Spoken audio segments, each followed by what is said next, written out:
The admissions officer stared at me like I just suggested we breathe through our ears. You understand the physical requirements, yes?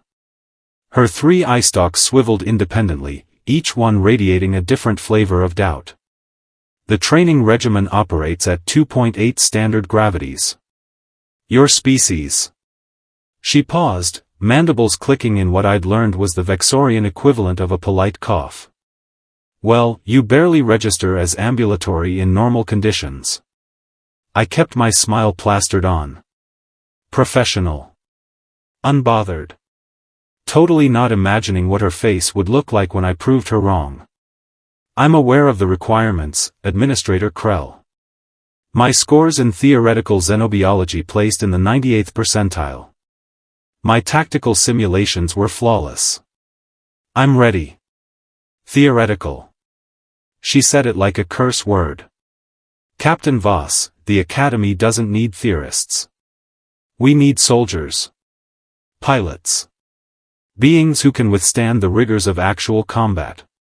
Not. Another pause. Consultants. Oh, so that's what we were calling humans now. Consultants. Because apparently having a skeleton made of calcium instead of carbon fiber made you decorative rather than functional. The thing about being constantly underestimated? You get really, really good at keeping your mouth shut and your plans to yourself. I'll manage, I said simply.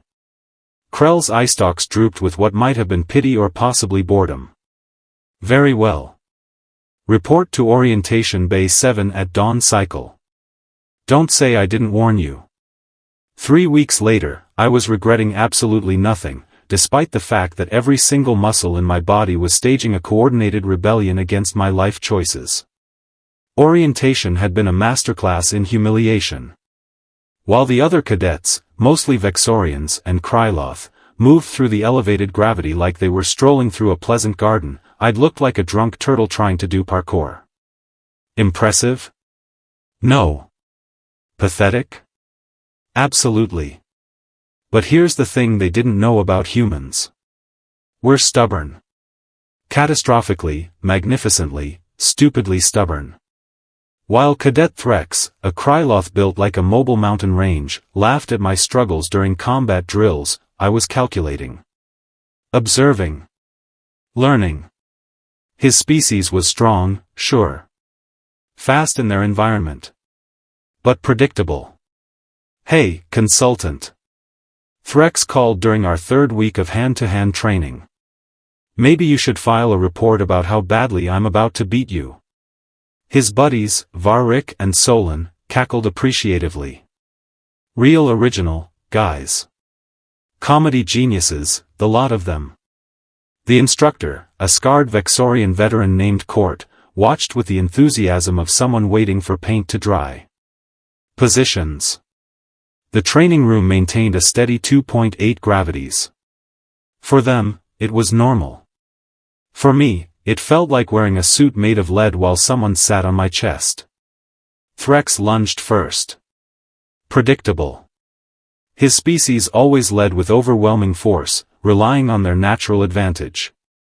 I dropped low, using his momentum against him, and swept his legs. At 2.8 gravities, falling hurts everyone equally. The thud of his body hitting the mat echoed beautifully through the chamber.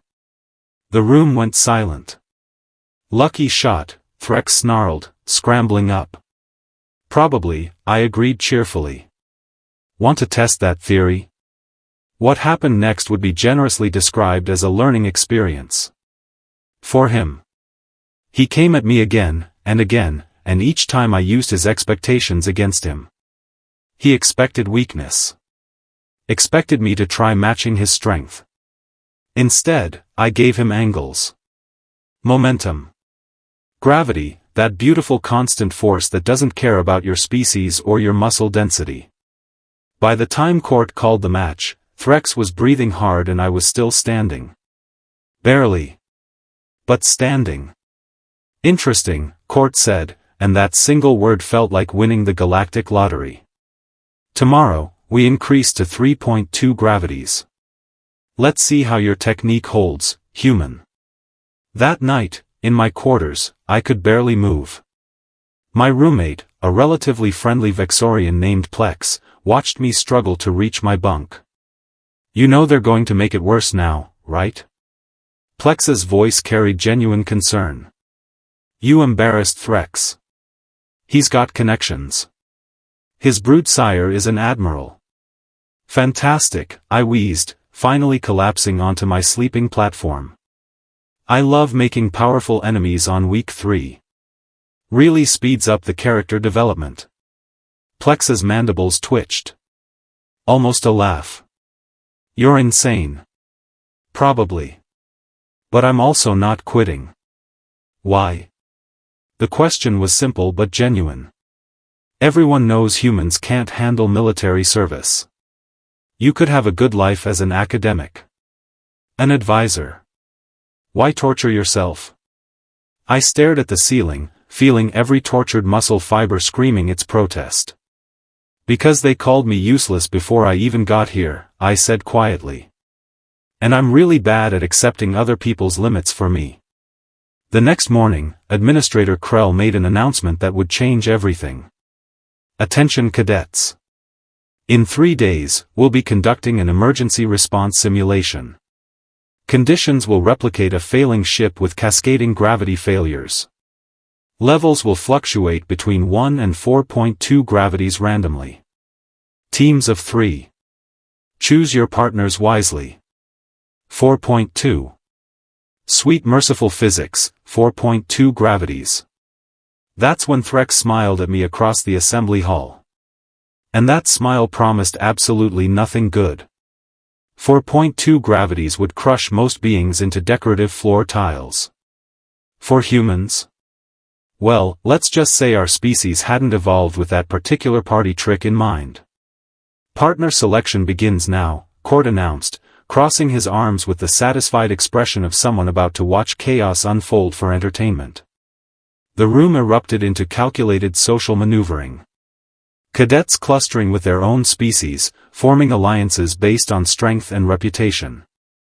I watched Threx deliberately gather Varric and Solon, all 3 of them shooting pointed looks in my direction. Cool. Subtle. Real mature, guys. Plex sidled up next to me, eye stalks rotating nervously. "So, I'm thinking we grab Yenna from tactical analysis.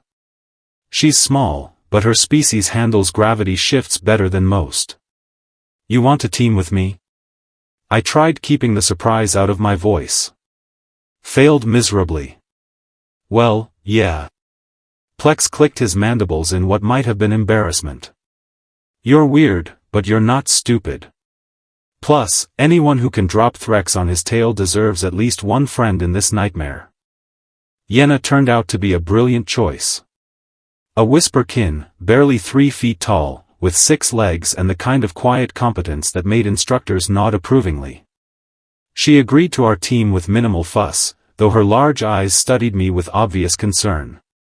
"Can you actually survive 4.2, she asked bluntly. "No judgment, just practical assessment." "Honestly? No idea. But I'm excellent at improvising." "That's not reassuring." "I know. Sorry." The next 3 days were absolute torture disguised as preparation. Court, apparently deciding I needed extra attention, assigned me supplementary conditioning. Translation: he tried to kill me repeatedly while calling it training. "Your species has one advantage," he said during a particularly brutal session where I was pretty sure my lungs were trying to escape through my ribcage. "Adaptability. You're fragile, slow, weak by galactic standards. But humans adjust to impossible situations with irritating frequency." "Thanks." I gasped, face down on the training mat. Really feeling the motivational energy here. "Don't thank me yet. Simulation day, I'm personally ensuring the gravity fluctuations target your team's sector most frequently. If you survive, maybe you'll earn some actual respect." Great. Wonderful. Fantastic. My instructor was actively trying to murder me. This was fine. Everything was fine. Simulation day arrived with the subtle dread of a dental appointment mixed with a natural disaster. The scenario was straightforward in concept, nightmarish in execution. Rescue simulation aboard a derelict colony ship. Gravity systems failing catastrophically. Our job: reach the central reactor, stabilize the systems, extract survivors. Teams would be scored on speed, efficiency, and casualties avoided. Simple. Except for the whole, randomly experiencing crushing gravitational forces, situation. Teams, enter your starting positions, Court's voice echoed through the massive simulation chamber. The space had been converted into a maze of corridors, chambers, and obstacles designed to replicate a dying ship. Threxa's team entered their sector with coordinated confidence. Other teams moved to their positions with various degrees of readiness. Our team stood at entrance 7, Yenna checking equipment with methodical precision, Plex nervously adjusting his breathing apparatus, and me trying not to vomit from pre-mission anxiety. Simulation begins in 30 seconds, the automated system announced. Yenna looked at me seriously. Whatever happens, we stick together.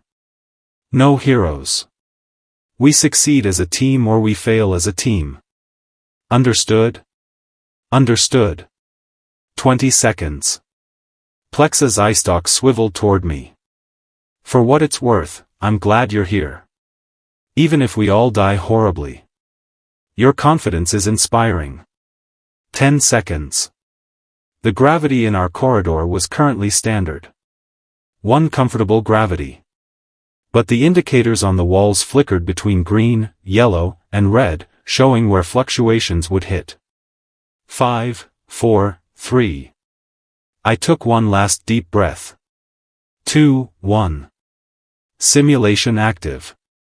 The gravity immediately spiked to 3.5 in our corridor.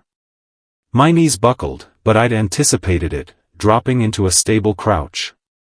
Yenna's 6 legs gave her perfect stability. Plex grunted but managed. Move. Yenna commanded, her small frame somehow projecting absolute authority. We pushed forward. Every step felt like wading through concrete. The corridor stretched ahead, obstacles appearing randomly as the simulation adjusted. A collapsed bulkhead. Sparking electrical conduits. Smoke obscuring vision. Then the gravity dropped to 0.8. Suddenly we were practically floating, pushing off walls to maintain speed. Disorienting, but manageable. Intersection ahead, Plex called. Which way? Before Yenna could answer, the gravity slammed to 4.2. I hit the floor like someone had dropped a building on my back. Couldn't breathe. Couldn't think. Every cell in my body screamed in united protest. This was it. This was how I died. Crushed flat in a training simulation because I'd been too stubborn to accept my limitations. Except I could hear Plex struggling beside me. Could hear Yenna's strained breathing. My team. My responsibility. The thing about humans that other species never quite understand. We're persistence predators. Back on Earth, we didn't outrun prey or overpower them. We just refused to stop. We chased animals until they collapsed from exhaustion. We outlasted everything through sheer bloody-minded refusal to quit. 4.2 gravities. Fine. I couldn't stand. Couldn't walk. But I could crawl. Inch by agonizing inch, I dragged myself forward. Yenna, built lower to the ground, managed better.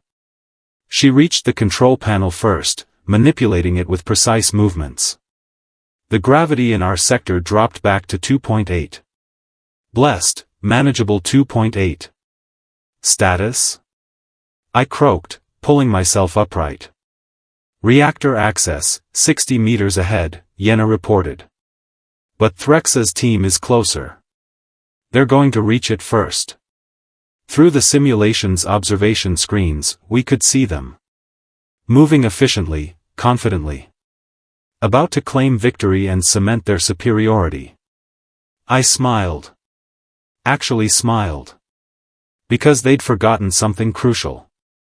Yenna, can you trigger a gravity spike in Sector 4? Her eyes widened. Understanding dawned. That's where they are. That's where they are. And unlike us, they've never practiced under 4.2. They've been coasting on natural advantages. That's borderline cheating. That's tactical adaptation. Court said it himself. Humans adjust to impossible situations. Yenna's mandibles clicked in what might have been approval. I like how you think, consultant. She triggered the spike. Through the screens, we watched Threx's team collapse under sudden 4.2 gravity, their confident advance turning into confused struggling. We ran. My body protested every step, but we covered those 60 meters faster than should have been possible. Reached the reactor.